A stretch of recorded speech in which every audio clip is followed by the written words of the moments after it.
Oh, have I got a story for you? Well, I obviously disappeared for a month, and it's been a hell month, and I want to give you just a quick update. This won't be a polished video, just me in my hotel room, um, out of breath, but lucky to be alive. So let me tell you the story of what happened over this last month. I flew to Serbia, as some of you know who follow me on Instagram, about a month ago now, a little bit more. And when I was here, I was just living a normal life in Serbia. Serbia wasn't in lockdown. I thought it was a perfect place to come make some videos for you guys. However, I caught coronavirus, COVID-19. My own fault, I think, really. You know, wasn't being as safe as I should have been. So I've got no one to blame apart from myself. And the biggest mistake was that I didn't go to a doctor immediately. I sat in an apartment with it for 10 days. I don't know why. I think a number of reasons. One's I'm a Brit, and us Brits, like, we hate going to the doctors. Two, a little bit of macho-ness maybe. And three, I don't know, just I thought, oh, it'll be all right. I'm young, or young enough. You know, I'm not in the age group that dies from coronavirus. So I waited in this apartment for 10 days as I steadily got worse and worse and worse. It was horrendous. By the end of it, I couldn't even walk to the bathroom. I couldn't breathe. And that's when a friend said, okay, listen, I'm going to take you to the hospital. I remember walking to the taxi on that day, and honestly, it was like I was an old man. I had to hold on to him. Now, what I didn't know at the time, because I didn't know anything about medical things at the time, but what I know now was there was no oxygen in my blood. Most people have an oxygen level of about 98, 99 in their blood. What I subsequently found out was mine was down in the low 70s. I was dying basically at home and not realising it. My organs were shutting down. I couldn't think straight, which was another reason why I didn't go to the hospital. My brain just wasn't thinking like a normal human would due to lack of oxygen. Anyway, I went to the hospital, a private clinic here in Serbia, and they said, shit, you need to get to hospital immediately. They called an ambulance and they took me to a COVID hospital, a government hospital here, and they put me on a ward. And they gave me a few meds and stuff, but after a few days I wasn't getting better. In fact, I was getting worse. I couldn't breathe. It was getting worse. And, oh, my arm's so tired. So what happened then? Well, friends started coming through for me, above and beyond the call of duty, really, and they started making phone calls, and friends in Russia made phone calls to the Russian embassy and said, listen, we got someone here who's done a few things for Russia in his time, promoted the country. Can we do something for him? And fortunately, someone at the Russian embassy took pity and made some phone calls to the director of the hospital and said, we got this guy here, can we get him, put him in intensive care? And yeah, so I got moved up to intensive care. And I spent a week basically in intensive care in this hospital here in the suburbs of New Belgrade, trying to recover basically. I saw some terrible things in that intensive care unit.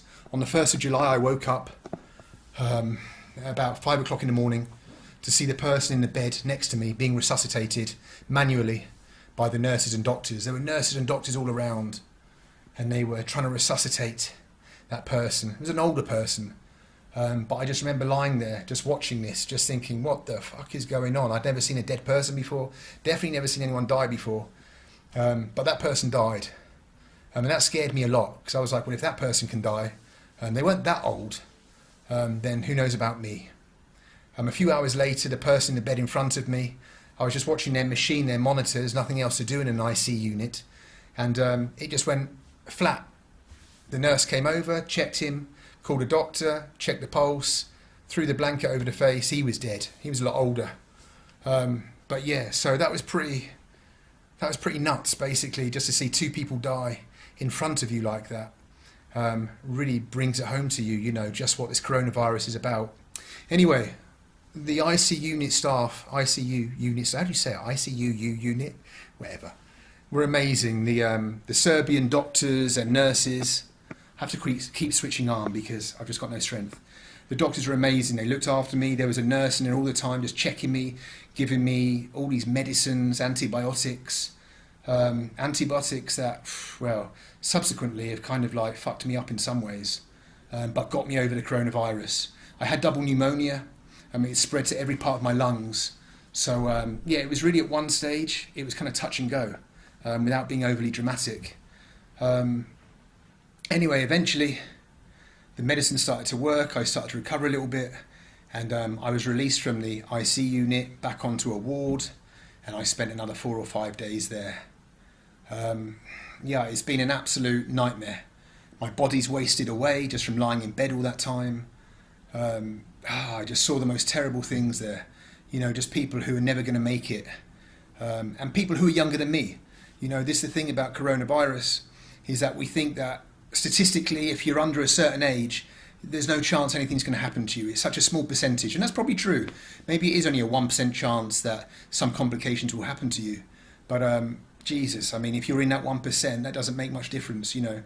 I saw younger people than me in there. I don't know, of course, their medical history, what things happened to them, but, you know, what other reasons there were, maybe underlying reasons. But, I mean, they're in a terrible state. I saw people get things shoved into their rib cage and, like, drain out this liquid without anaesthetic just because they had to do it immediately to save their lives. It was like a horror film. I've never seen anything like it.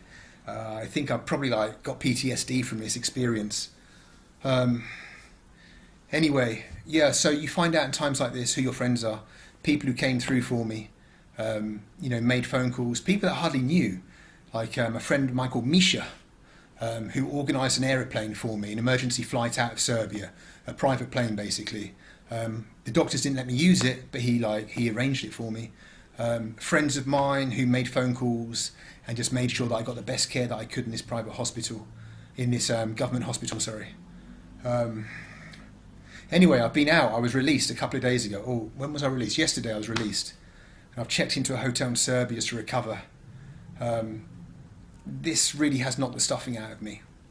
And I just wanted to make this video just to say, please be careful, guys, because I was a dick, really, you know. I took chances. I travelled where maybe I shouldn't have travelled because, you know, I've got a channel on YouTube and you feel the pressure to make some videos. You're like, okay, I'm going to go make some videos, but really that was a stupid thing to do. I should have just stayed home, ridden this whole thing out like everyone else. So, yeah, please be careful, look after yourselves. As I say, just because maybe you're in a certain age group, you're under, you know, you're not in your 70s or 80s, you think you're going to be fine, everything's going to be all right. But look, I'm not that old. And look what it did to me. So if you get any symptoms, just go immediately to the doctors, you know, and start getting the process started. Don't wait like me for 10 days. What a knob. So, yeah. Oh, man. So what have I learned from this experience? Well, I've learned, wow, life. You know, the most fundamental thing, when I was in that ward on the unit and I saw those 2 people die, it's like you realise that there was nothing spiritual in it at all. You kind of expect like this moment of death, some kind of, I don't know, this light to shine down in angels to raise you up kind of thing. And the reality is that you're on a bed, someone throws a sheet over you, switches off your machine, and your life's over, and that's it, and people die on their own. You know, there was no spirituality in that. And so I suppose my point is, if that's how we're all going to go out, then make the most of your lives. Because, yeah, do what you can, achieve what you can. Don't waste time on Instagram and shit. Because one day you're going to be on a hospital bed like that with just a sheet thrown over you. That's pretty morbid, but that's the truth. The other thing is that, what else? Oh, my knob shrunk. I think my knob's actually shrunk during this. I've not had a twitch down there for a month. So no one tells you that, you see? No one tells you that your knob's going to stop working. So, yeah, that's something else. That's something else you got to worry about. Oh, man, what else? I don't know if that's just the antibiotics, and maybe I'll start getting a twitch eventually. But, yeah, no morning glory for the last month or anything like that. What else can I tell you? I don't know, guys. Just please be careful, genuinely. What's the future for me? The future for me is trying to get my muscles back up, trying to get my lung capacity back up. Yeah, and I just want to say a big shout out also to the Serbian people. I'm a foreigner here. They took me into their hospital, gave me a bed that could have been used by a Serbian, you know, put me in their IC unit, looked after me. The doctors and nurses at that hospital were just so fantastic.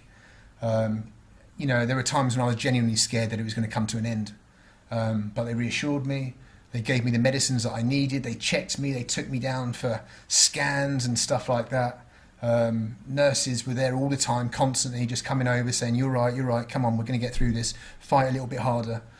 So yeah, so big up to the Serbian people. I've always liked the Serbian people, but Živela Serbia once again. And I've got a long road ahead of me of recovery. I don't know, it's going to be a few months now. The antibiotics have taken its toll on me. I think they've screwed my teeth up. Like the enamel was peeled off my teeth and stuff. This disease is a fucking killer. It's a nightmare. So please look after yourselves. Take care. Yeah, just, you know, I know that whole thing. I hate being told what to do in life. Honestly, I hate being told what to do. I hated it when my government said, wear a mask, wear gloves, do that. Oh, who are you to tell me what to do? But, you know, it's for your own good. And just, you know, so what? Just bloody wear a mask if you have to, for God's sakes. Who gives a shit?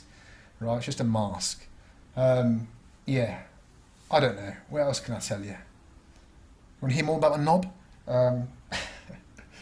That's it, I suppose. Don't want to ramble for too long, but I just want to give you an update. So that's it. That's my COVID story. How I almost died of COVID. I'll probably think of loads of stuff afterwards that I could have added. Of course there is. But yeah, just finally, just to say, look after yourselves. Take care. And many thanks to the people who came through for me. Who came through for me in this last month. You know, you find out who your friends are at times like this.